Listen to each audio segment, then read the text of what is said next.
One piece 1109வது சாப்டரோட summary வந்திருக்கு. அதான் நம்ம இந்த வீடியோவில் பார்க்க போகிறோம். இந்த சம்மரியை படித்ததுக்கப்புறம் அடுத்து என்ன நடக்க போகுது, லூஃபி என்ன பண்ண போகிறான் அப்படின்னு நான் யோசிச்சுக்கிட்டு இருந்தேன். ஏன்னா அந்த அளவுக்கு இந்த சாப்டர் இருந்தது. அடுத்த வாரம் பிரேக்கும் இருக்குது. நம்ம ஒன் பீஸோட ஃபைனல் சாகால இருக்கோம் அப்படிங்கிறத நமக்கு நெத்தியில் அடித்த மாதிரி ஞாபகப்படுத்துகிற மாதிரி ஒரு சாப்டராக இது இருக்கும். சரி, ரொம்ப பேசாமல் இந்த சாப்டருக்குள்ளே போகலாம். இந்த சாப்டரோட பேர் அப்ஸ்ட்ரக்ஷன். வேகா பங்க் ஏற்கனவே பேசி ரெக்கார்ட் பண்ணி வச்சிருந்த அந்த வீடியோ ஸ்கிரீன்ல பிளே ஆகிட்டு இருக்கு. அவரு கூட அவரோட எல்லா சேட்டலைட்ஸுமே நின்றுகிட்டு இருக்காங்க. வேகா பங்கோட ப்ராட்காஸ்ட் சிக்னல் மூலமா உலகம் முழுக்க இருக்கிற டெண்டன் முசியில அவர் பேசுறது கேக்குது. அந்த டெண்டன் முசியை யாராலையுமே ஆஃப் பண்ணவும் முடியாது. உலகம் முழுக்க இருக்கிற மக்கள் இவங்க பேசுறத விசுவலா பாக்குறதுக்கு அவங்க வச்சிருக்கிற டெண்டன் முசியை ரெடி பண்ணணும். அதனால நம்ம கொஞ்ச நேரம் வெயிட் பண்ண வேண்டி இருக்கும்னு சாக்கா சொன்னதுனால வேகா பங்கும், நீங்க எல்லாரும் உங்களோட டெண்டன் முசியை ரெடி பண்ணிக்கங்க, நான் ஒரு 10 நிமிஷம் வெயிட் பண்றேன் அப்படின்னு சொல்லியிருக்காரு.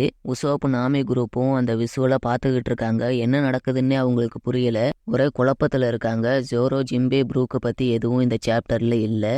அப்படியே லூஃபி என்ன பண்றான்னு நமக்கு காட்டுறாங்க. லூஃபி இன்னமும் சேட்டனோட தலையை பிடிச்சுக்கிட்டு இருக்கான். அப்போதான் மற்ற 4 எல்டர்ஸும் மரிஜோவால இருந்து சேட்டன் கிட்ட பேசிக்கிட்டு இருக்காங்க.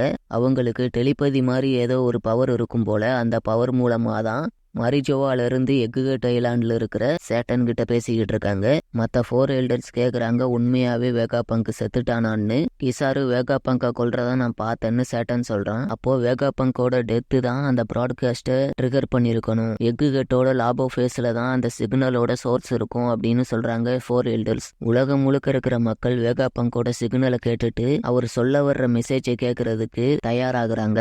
ட்ரெஸ்ரோசாலையும் ரெபேக்கா, லியோ, கைரோஸ் இவங்க எல்லாரும் வேகா பங்க் என்ன சொல்ல வர்றாருங்கிறத பாக்குறதுக்காக ஸ்கிரீனை ரெடி பண்ணிக்கிட்டு இருக்காங்க. அப்போ லியோ கேக்குறான், இவரை தான் லூஃபிலாண்டு ஹாஸ்டேஜா வச்சிருக்காரான்னு. அந்த மாதிரி செய்தியெல்லாம் நீ நம்பாத, அது லூசியே கெட்டவனா காட்டுறதுக்காக பண்றது அப்படின்னு ரெபேக்கா லியோ கிட்ட சொல்றா. லூஃபியோட ஃபூசா வில்லேஜை காட்டுறாங்க. அங்க ப்ரொஜெக்டர் இல்லாததுனால வேகா பங்க் பேசுறத பார்க்க முடியாது, ஸ்கிரீன்ல பார்க்க முடியாது. ஆனா அவர் என்ன சொல்றாரு அப்படிங்கிறது எல்லாத்தையுமே டெண்டன் முசி மூலமா கேட்க முடியும். வேர்ல்டு எக்கானமி நியூஸ் பேப்பரோட ஹெட் குவார்ட்டர்ஸை காட்டுறாங்க. வி வாப்போல், மோர்கன் இவங்க எல்லாருமே வேகா பங்க் என்ன சொல்ல வர்றாருங்கிறத பாக்குறதுக்காக வெயிட் பண்ணிக்கிட்டு இருக்காங்க. அப்போ மோர்கனுக்கு புரிஞ்சிடுது இது ஏற்கனவே ரெக்கார்ட் பண்ணி வச்சிருந்தது அப்படிங்கிறது. அதாவது வேகா பங்க் ஏற்கனவே ரெக்கார்ட் பண்ணி வச்சிருந்தது தான் இப்போ பிளே ஆகிட்டு இருக்குது அப்படிங்கிறது மோர்கனுக்கு புரிஞ்சிருச்சு. வாட்டர் 7ல இது நைட் டைம். ஐஸ்பர்க் உடனே எந்திரிச்சு அவரோட செக்ரட்டரி கிட்ட சொல்றாரு, இந்த மாதிரி வேகமா வேகா பங்கோட மெசேஜை ப்ராட்காஸ்ட் பண்றதுக்காக ஸ்கிரீன்ஸை ப்ரிப்பேர் பண்ண சொல்றாரு.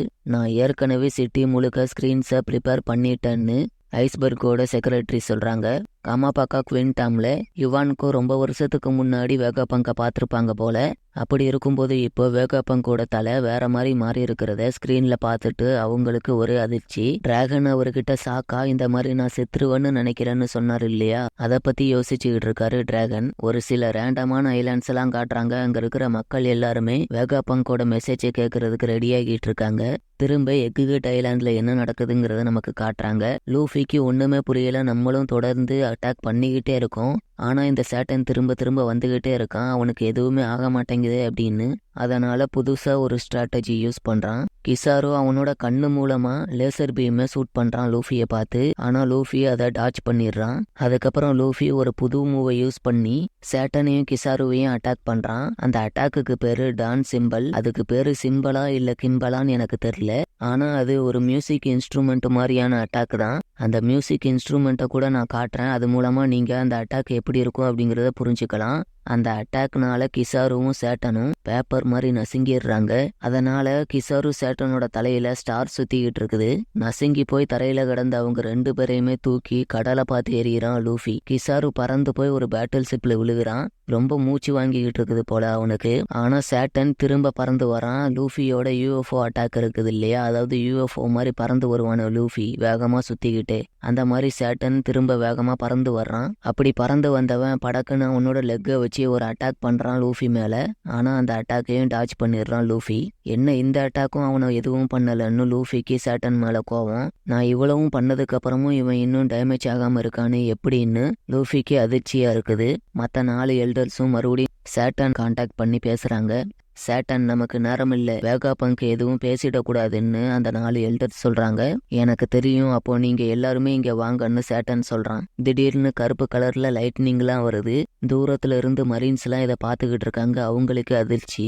சேட்டன் தரைய தொடுறான். அவனை சுத்தி 4 மேஜிக் சர்க்கிள்ஸ் உருவாகுது. அந்த மேஜிக் சர்க்கிள்ஸ்ல இருந்து பெருசா கருப்பு கலர்ல தீ எரியுது. லூஃபிக்கு என்ன நடக்குதுன்னே தெரியல. ஒரே அதிர்ச்சி அவனுக்கு.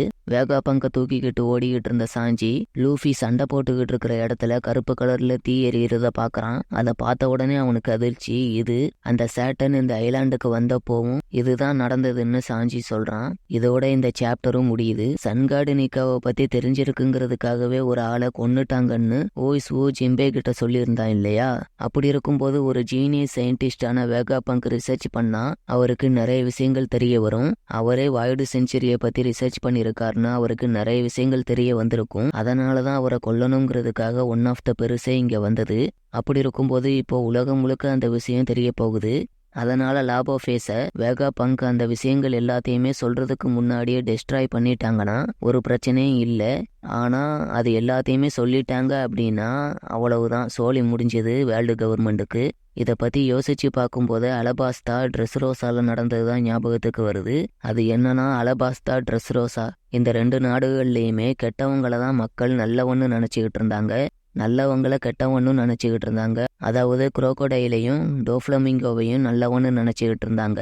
ஆனா ஒரு கட்டத்துல அவங்க 2 பேருமே நல்லவங்க இல்லை அப்படிங்கிறது அந்த நாட்டு மக்களுக்கு தெரிய வந்தது.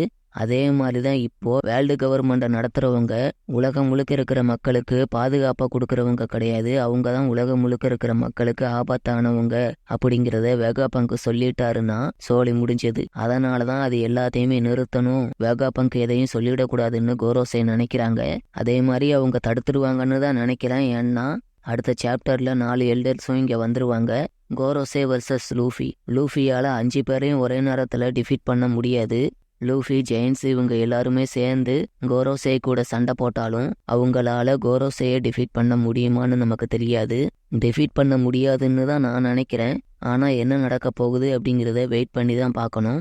என்னோட ஆசை என்னன்னா வேகா பங்க் எல்லாத்தையுமே சொல்லிட்டா நல்லா இருக்கும்.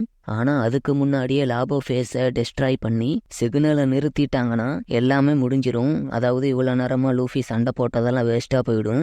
மக்கள் எல்லாருமே லூஃபி தான் வேகா பங்கை கொன்னுட்டான்னு நினைப்பாங்க. வேகா பங்க் என்னெல்லாம் சொல்லணும்னு நினைச்சாரோ அந்த சீக்ரெட்ஸ் எல்லாத்தையுமே சொல்லிட்டாருன்னா அவரை கொன்னதுக்காக வேர்ல்டு கவர்மெண்ட் மேல ரிவெஞ்ச் எடுத்த மாதிரியும் ஆயிடும். ஆனா லூஃபி எப்படிதான் கோரோசையை டிஃபீட் பண்ண போறான்னு எனக்கும் தெரியல. ஏன்னா டைம் ஸ்கிப்புக்கு அப்புறம் லூஃபி யாரை பார்த்துமே பயந்து ஓடுற மாதிரி தெரியல. அதே மாதிரி கோரோசேயும் சன்கார்டு நிக்காவை தப்பிக்க விடுவாங்கன்னு எனக்கு தோணல. ஒருவேளை கோரோசேயோட குறிக்கோள் லாபோஃபேஸை டெஸ்ட்ராய் பண்றதா மட்டுமே இருக்கலாம். அவங்க லாபோஃபேஸை டெஸ்ட்ராய் பண்ணிட்டு அங்கிருந்து திரும்ப போயிடுறதுக்கான வாய்ப்பும் இருக்கு. என்ன நடக்க போகுது அப்படிங்கறத நம்ம பொறுத்திருந்து அடுத்த சாப்டர்ல தான் பார்க்க முடியும்.